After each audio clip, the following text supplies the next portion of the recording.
ना जाने कौन आ गया मुझे किसी भी एंगल से एक लव ट्रायंगल नहीं लगता है। ये कहानी है एक पति की जिसकी पत्नी की डेथ हो चुकी है और पत्नी की मौत के बाद दिस हस्बैंड रियलाइजेस और फाइंड्स आउट रादर कि पत्नी का एक्स्ट्रा मैरिटल अफेयर चल रहा था किसी के साथ में।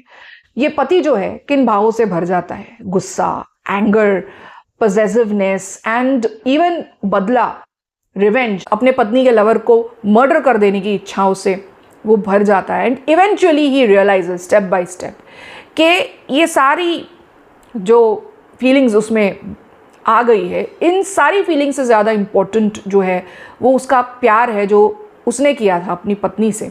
That is of greater value and he lets go of other feelings और इसी प्यार के साथ ही continues to take care of their 7-year-old daughter.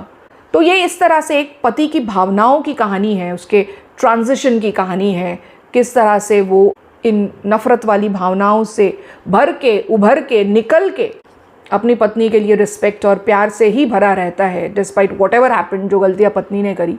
इस तरह का एक काफ़ी अच्छा प्लॉट राइटर और डायरेक्टर ने यहाँ पर पेश किया है ऑडियंस के सामने। So what is my take on ना जाने कौन आ गया। फिल्म में अगर इररेलेवेंट या बैडली प्लेस्ड इंटीमेट सीन्स और किसिंग सीन्स जो है उनको छोड़ दिया जाए, फिल्म काफ़ी कनेक्शन बना पा रही है ऑडियंस के साथ at most of the places. However जिस तरह से इस फिल्म को प्रमोट किया गया था या बताया गया था कि एक लव ट्रायंगल है, ये किसी भी तरह से जो एक्स्ट्रा मैरिटल अफेयर है वो जस्टिफाई होता हुआ दिख नहीं रहा है, या बहुत ही ज़्यादा उन दोनों में प्यार हो गया, किन वजहों से हो गया, वहाँ पर वो जो एस्पेक्ट है उसे जो राइटर डायरेक्टर है वो नहीं दिखा पाए हैं। कई जगहों पर जो है एक्चुअली प्लॉट अधूरा छूट गया, यानी कि मृत पत्नी है वो अपने लवर को एक नाम से पुकारती थी, वो उस नाम से नंबर क्यों सेव किया गया था जबकि उसका नाम वो है नहीं उस लवर का। इस एंगल को तो छोड़ ही दिया है फिल्म में, this has not been touched upon. तो कई जगह जो कहानी है वो लिटरली छूट गई है। बट ओवरऑल जो पति की हालत है, जिन भावनाओं से पति गुजरता है, ये देखने लायक है फिल्म में। So I think this could be a one time watch. अगर आपको ऐसी कहानी पसंद आती है तो maybe you can go in the theatres and watch it, otherwise ये OTT पर इसको एक बार देखा जा सकता है। फिल्म की जो सिनेमाटोग्राफी है वो मुझे काफ़ी अच्छी लगी। The place appears to be extremely clean. ये कहीं ना कहीं तन्वी द ग्रेट के जो लोकेशंस है वहीं वाले लोकेशंस मुझे लग रहे हैं। जिस तरह के ड्रोन शॉट्स लिए गए हैं वाइल फिल्मिंग, मुझे लगता है हॉलीवुड फिल्म्स, जो पुरानी हॉलीवुड फिल्म्स होती थी जिसमें ऊपर से वो दिखाते थे गहरे जंगल है, पहाड़ों पे जाता हुआ रास्ता है, बहुत ही क्लीन वाटर बॉडीज़ है, ऐसी जगह इंडिया में कहाँ है? Somewhere I think this is Himachal और Uttarakhand.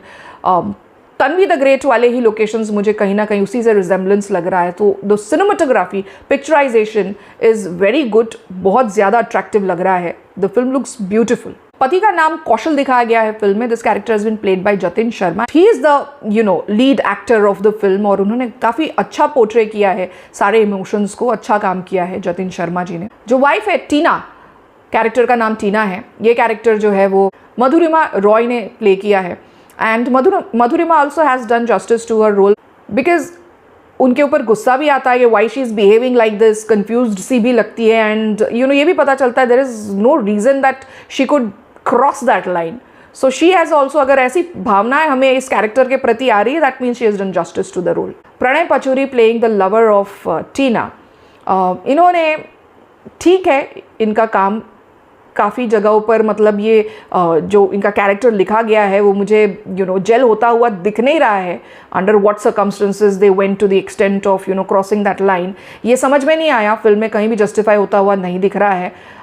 Eventually I think they are trying to portray that this is wrong, but जो पति के इमोशंस हैं उसको काफ़ी अच्छे से फिल्म में दिखाया गया है। फिल्म का म्यूज़िक भी काफ़ी अच्छा लग रहा है, जो बैकग्राउंड स्कोर है और जो गाने हैं रेखा भारद्वाज की आवाज़ में, वो भी काफ़ी ठीक लग रहे हैं। लिरिक्स मुझे ऑफ ट्रैक लगे, फ़ोन आ गया, कौन आ गया, ये लिरिक्स जो है वो मुझे पसंद नहीं आए, आई मीन एक्सेप्ट नहीं हो रहे थे। Title or track which has been sung by Rekha Bhardwaj, वो काफ़ी मेलोडियस है सुनने में, though the lyrics appears to be quite off track and unacceptable. So yes, as I said, this could be a one-time watch on the OTT. So this was my take on ना जाने कौन आ गया. अगर आपको ये review पसंद आया then do like, share and subscribe to my channel. Till then, signing off. See you in the next video.